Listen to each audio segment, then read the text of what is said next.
Bonjour à tous, chers amis. On est très content que vous soyez devant votre écran maintenant pour Émis chez vous.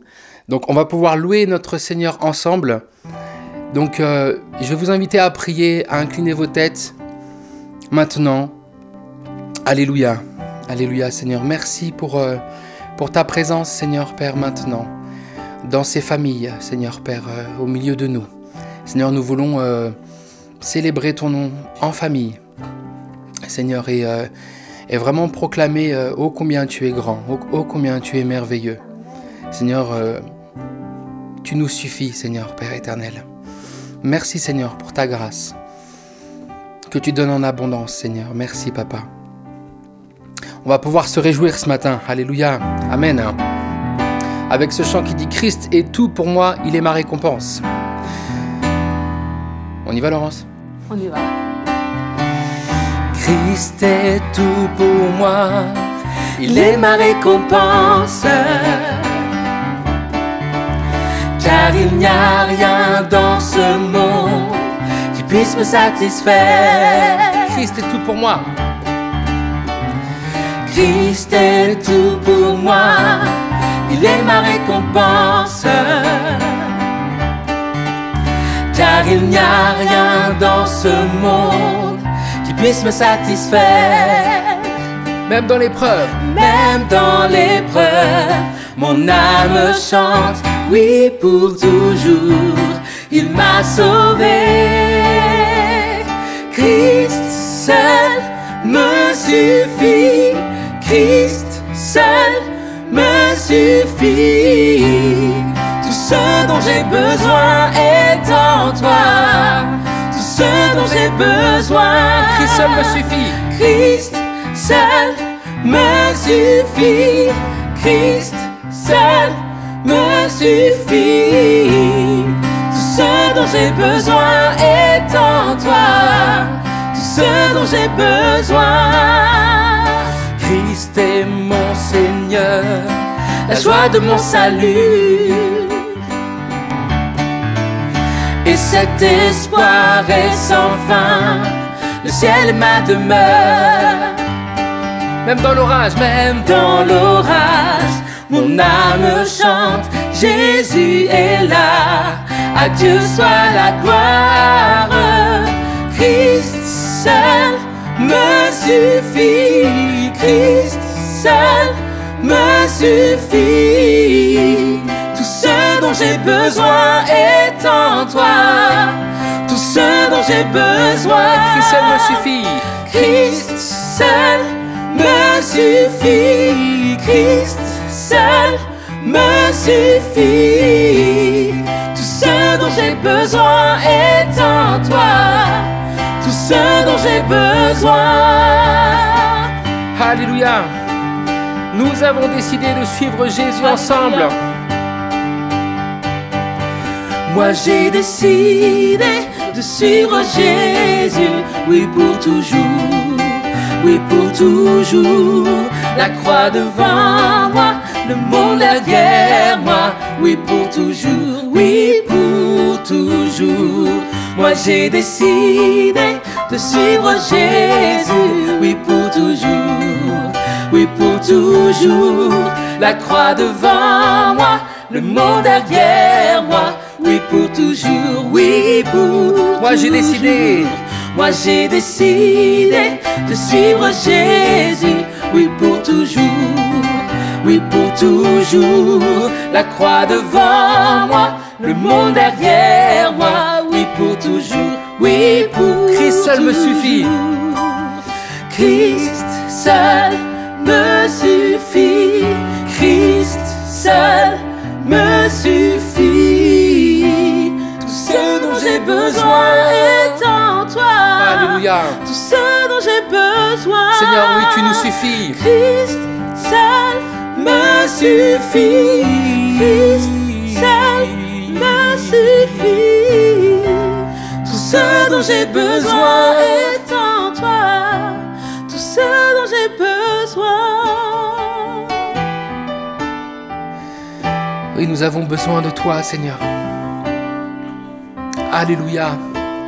Alléluia. Prions ensemble le Seigneur. Louons-le ensemble. Élevons nos voix maintenant. Alléluia. Glorifions son nom, car il est présent. Sois élevé, sois béni, Jésus. Seigneur, alléluia, merci. Seigneur, je voudrais te remercier pour ce temps, Seigneur Père, de confinement. C'est vrai que, Seigneur, c'est un temps où on ne sait pas trop où on va, Seigneur, mais ce qui est incroyable, Seigneur Père, c'est que c'est peut-être un temps où on peut se rapprocher de toi, où on peut, Seigneur, te découvrir ou te redécouvrir encore, Seigneur Jésus. L'amour que tu as pour nous, Seigneur Jésus. Merci, Seigneur. Merci pour ces temps, Seigneur Jésus. Alléluia, Seigneur. Que ton nom soit élevé, que ton nom soit béni. Amen.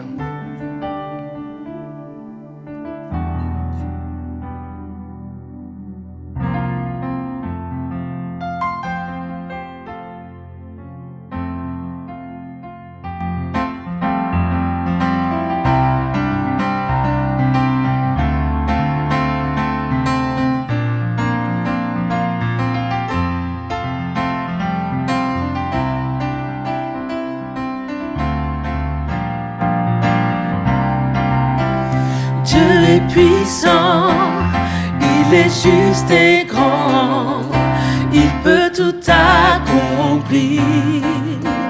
Plus grand que nos pensées, plus grand que nos désirs. Il a fait de grandes choses, élevé, il a vaincu la mort. Oui, il vit, mon Dieu est puissant. En son nom, j'ai la victoire.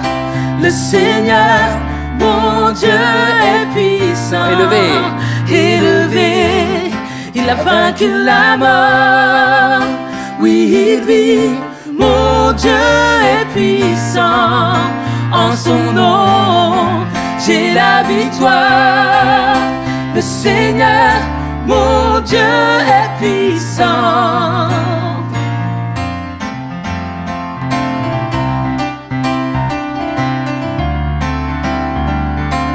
Dieu vit en nous. Dieu vit en nous, il est parmi nous, il ouvre la voie.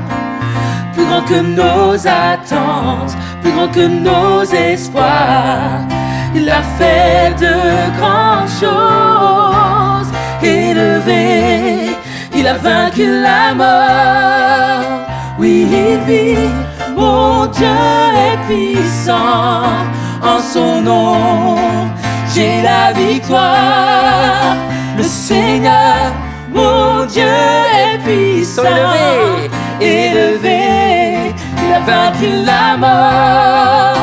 Oui, il vit, mon Dieu est puissant. En son nom, j'ai la victoire. Le Seigneur, mon Dieu est puissant. Alléluia. Dieu est ici. Dieu est ici, sa grâce nous conduit. Il ne s'éloigne jamais, il ne s'éloigne jamais. Dieu est pour nous, ses bras sont ouverts. Il nous tient dans sa main, il nous tient dans sa main. Dieu est ici, Dieu est ici, sa grâce nous conduit. Il ne s'éloigne jamais, il ne s'éloigne jamais. Dieu est pour nous, ses bras sont ouverts. Il nous tient dans sa main, il nous tient dans sa main. Élevé, il a vaincu la mort.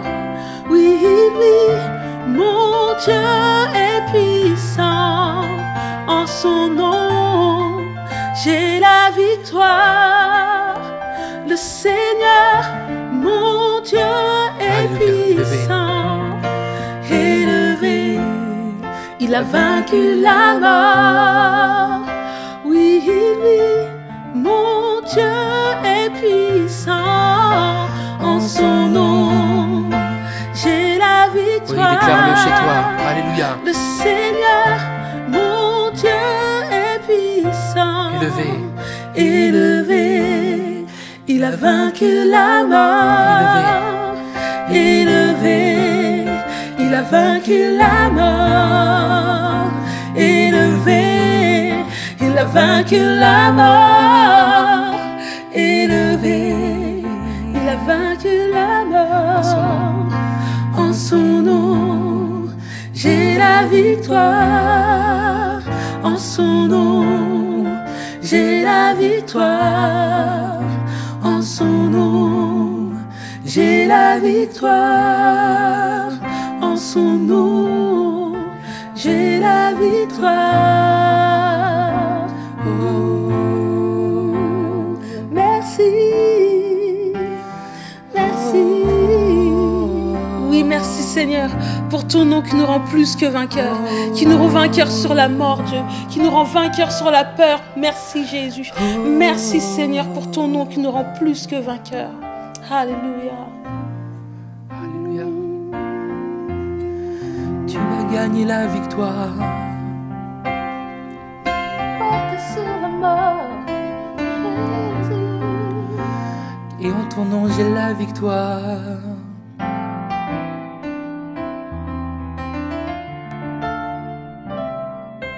Béni es-tu, Seigneur.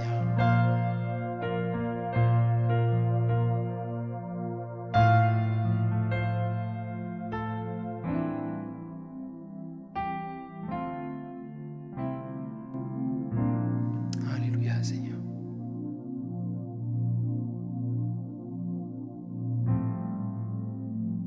Adorons-le ce matin.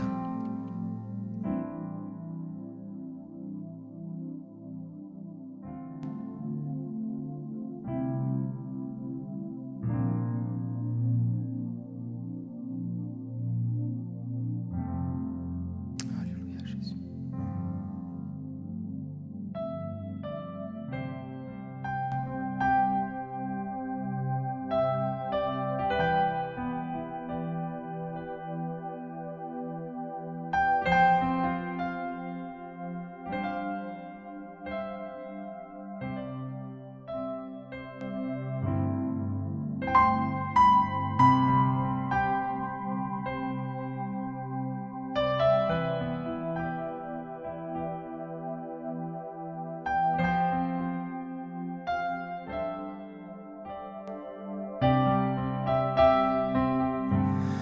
Dieu de gloire,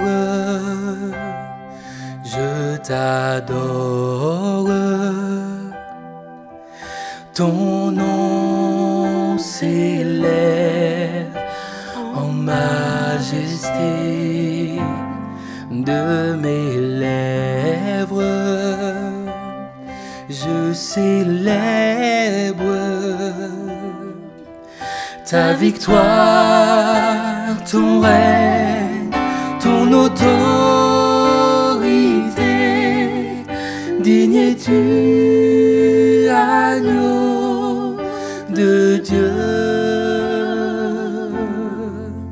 Digne es-tu, agneau de Dieu.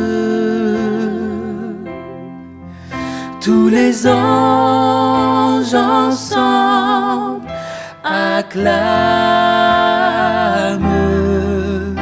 la puissance de ton nom.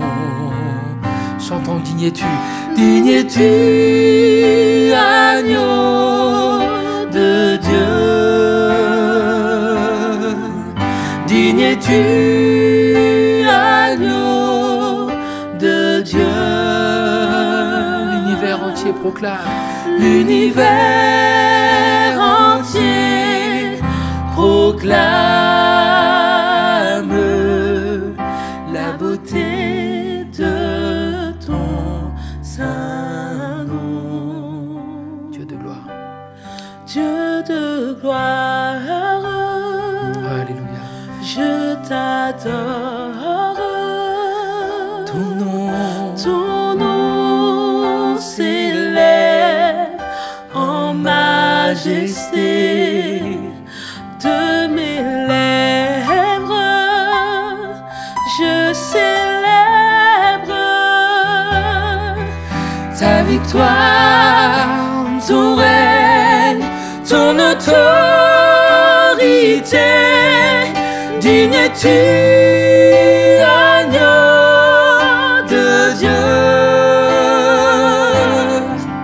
Digne es-tu, agneau de Dieu.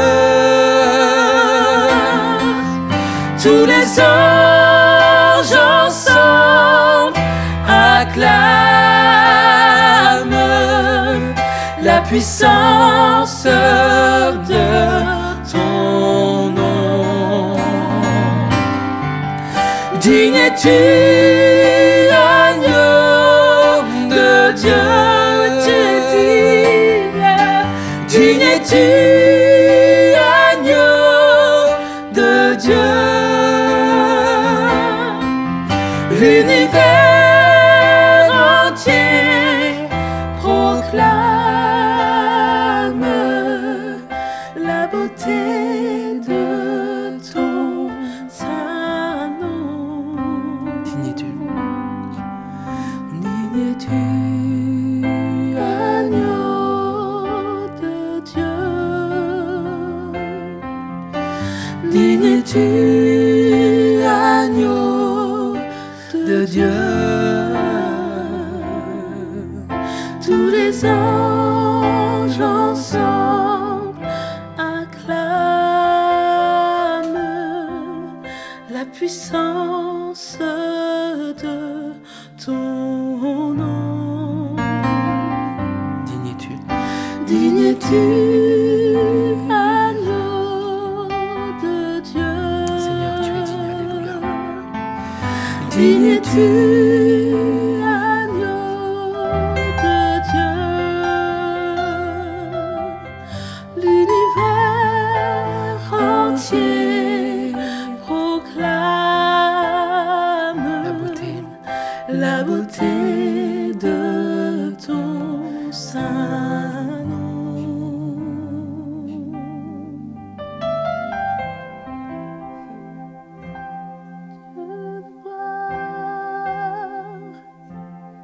Dieu de gloire. Alléluia. Nous reconnaissons, Seigneur, que tu es le Dieu de gloire. Nous reconnaissons, Seigneur, que tu es le Dieu tout-puissant, que tu es le roi majestueux. Et nous voulons te mettre à la place qui t'est due dans nos vies, dans ces temps qui sont difficiles. Nous voulons te mettre à la place qui t'est due, sur ton trône de gloire. Amen.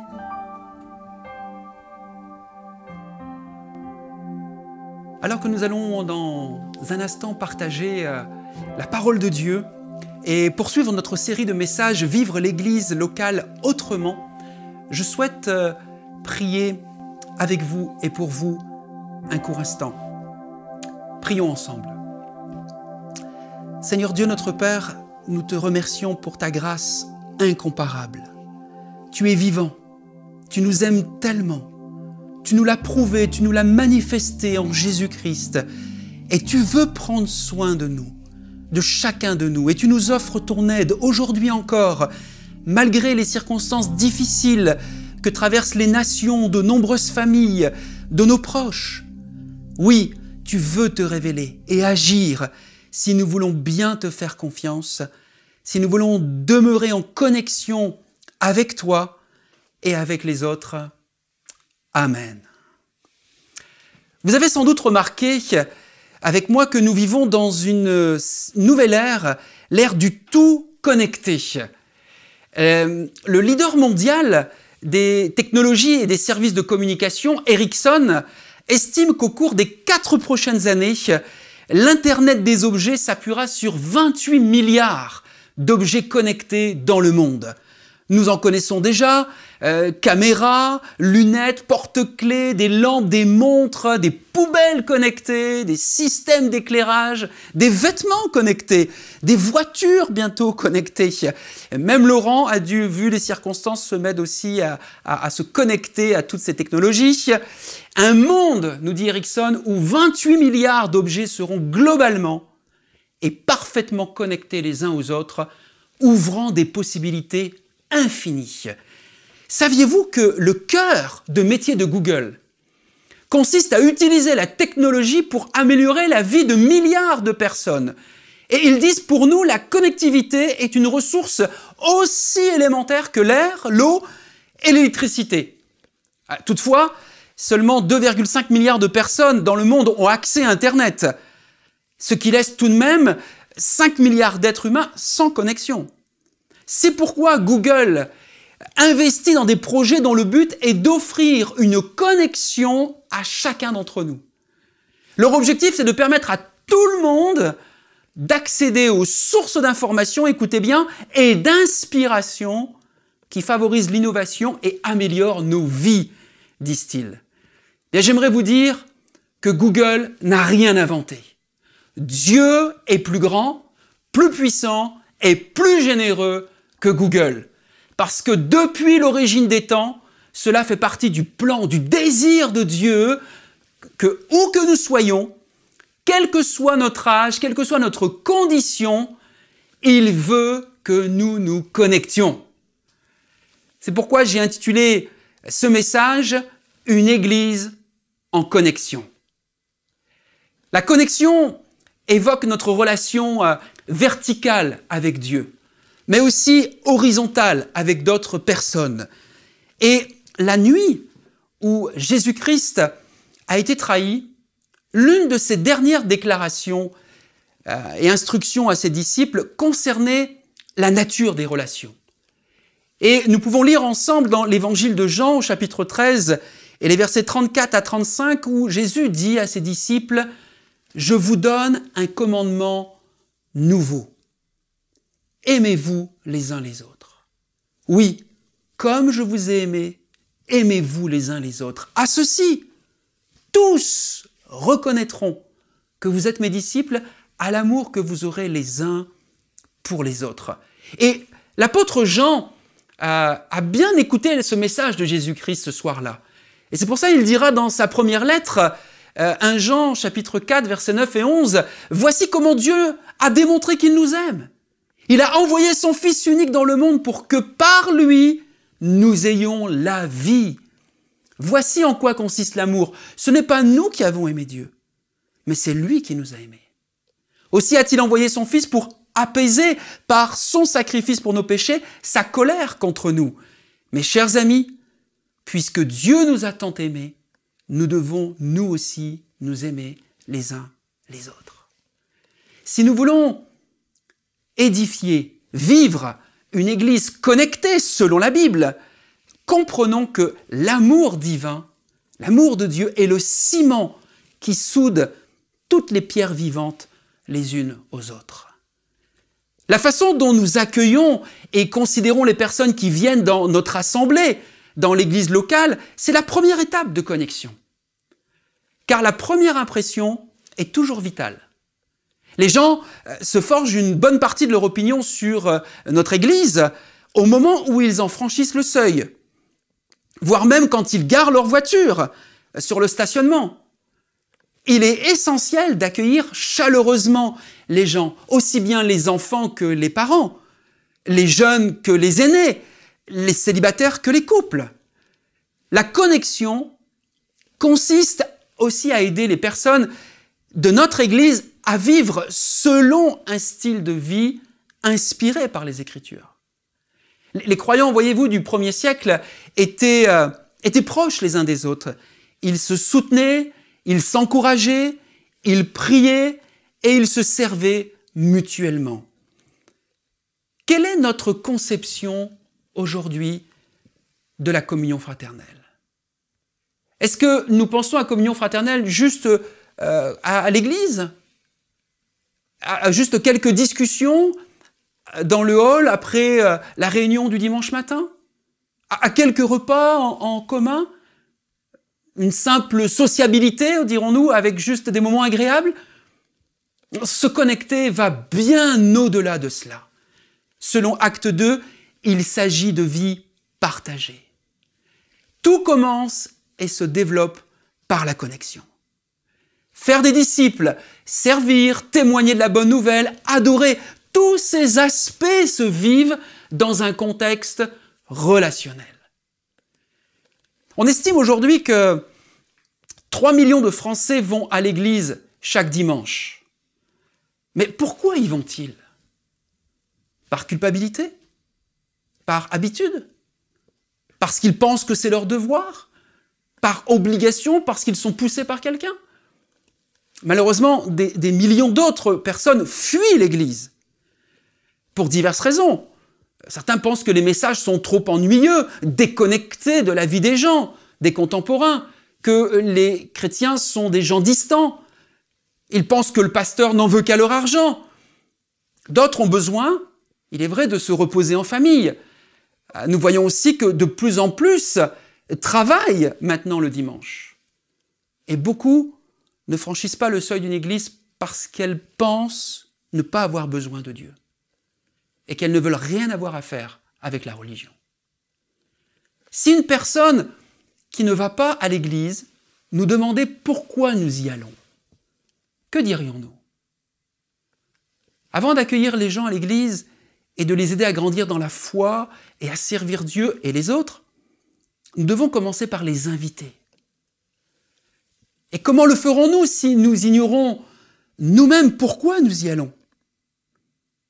Atteindre les personnes qui ne fréquentent aucune assemblée commence par une action très simple, nous connecter aux autres, puis les accueillir dans notre famille spirituelle.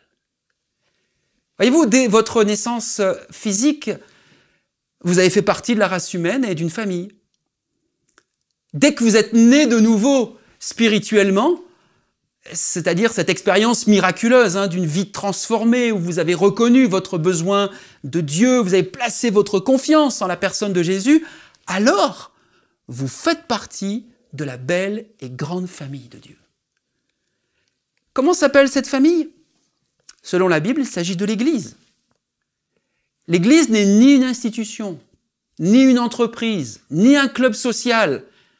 La connexion assimile l'Église à une famille que Paul d'ailleurs nomme la colonne et l'appui de la vérité. L'une de nos priorités, à vous, à moi, est de contribuer à tout faire pour nous aider à tisser des liens relationnels les uns avec les autres. Jésus nous a appris que dans cette vie ici-bas, nous aurions des problèmes. Les tempêtes de la vie souffleraient, et nous en avons déjà traversé, vous et moi, sans doute dans notre existence, et nous en traversons une commune, mondiale actuellement, avec cette pandémie du coronavirus, et qui aura aussi des conséquences personnelles, professionnelles, économiques, financières et relationnelles. Mais pas que des conséquences négatives, il y aura aussi, je pense, des conséquences positives de cette aventure. Si nous n'avons pas de bonnes fondations et du soutien, ces tempêtes risquent de ravager tout ce que nous avons édifié dans notre existence. L'Église est sur la terre pour propager l'Évangile et pour être le soutien et le fondement sur lequel nous pouvons bâtir nos vies et nos relations, en aidant les autres à entrer en contact avec le rocher des siècles, Jésus-Christ. Oui, la vie chrétienne est faite de foi, d'action, mais elle est avant tout faite de relations. Elle parle de connexion, elle parle d'appartenance, de communauté. En un mot, elle parle de famille. Sans famille, un chrétien est orphelin. Et les orphelins manquent de soutien et du fondement nécessaire pour affronter les moments difficiles de la vie. Être orphelin, privé de famille, c'est une tragédie. Et décider même délibérément d'être orphelin, c'est encore pire. C'est pourquoi nous ne pouvons, vous et moi, rester insensibles à la terrible douleur des orphelins qui sont autour de nous. Dans son livre « Connecting », le thérapeute professionnel chrétien Larry Crabb nous expose une perspective unique et profonde du pouvoir potentiel de l'Église.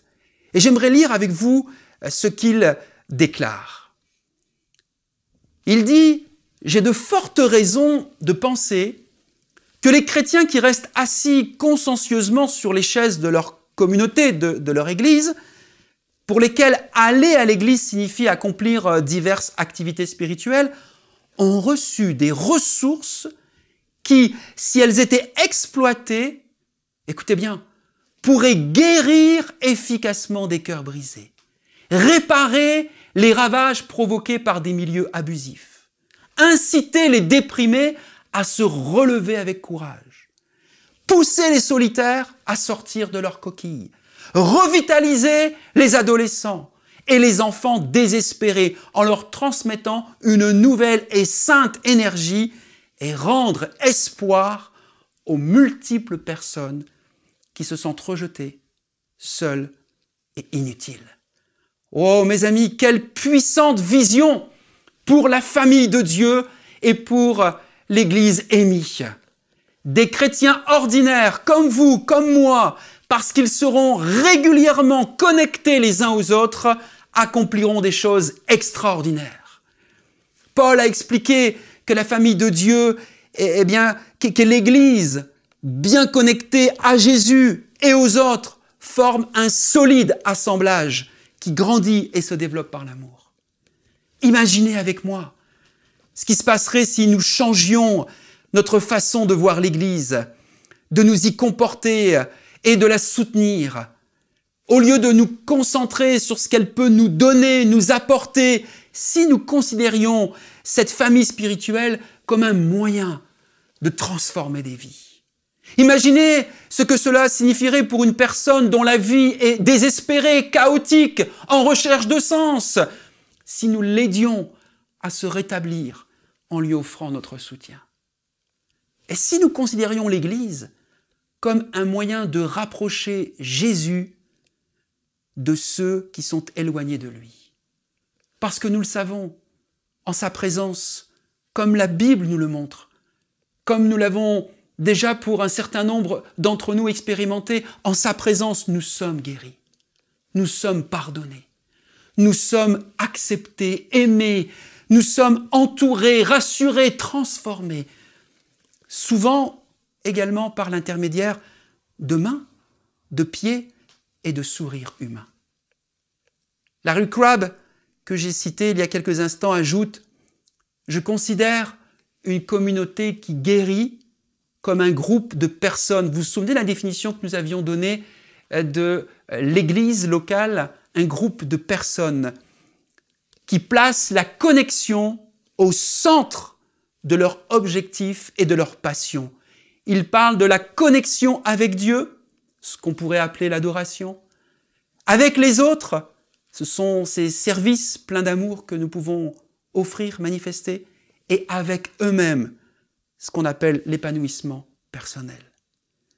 Lorsqu'une assemblée se consacre à aimer Dieu et les autres, la connexion, le service, l'action et l'adoration prennent une toute autre dimension.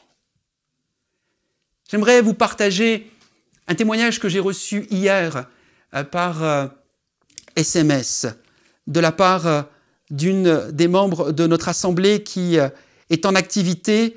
Elle était de garde, elle dit, hier, ce week-end, et où, bien sûr, les conditions sont difficiles actuellement dans les hôpitaux. Et elle dit que, bien sûr, certains des membres du personnel sont contaminés. Actuellement, les équipes sont tendues, angoissées. Mais dans ce malheur, eh bien, des cœurs s'ouvrent pour parler de Dieu. Des gens qui commencent à s'intéresser, à s'ouvrir à Dieu au travers de ces difficultés et accepter la prière. Et voici ce qu'elle nous partage. Une collègue infirmière qui vient d'être réquisitionnée pour renforcer l'équipe au service infectieux Covid et qui commencera mercredi prochain, s'est confiée à moi, nous dit aujourd'hui. Elle est déprimée, elle est angoissée. Dieu a conduit la conversation pour que on en arrive à parler de lui. Avant de partir, je lui ai dit « Je prie pour toi,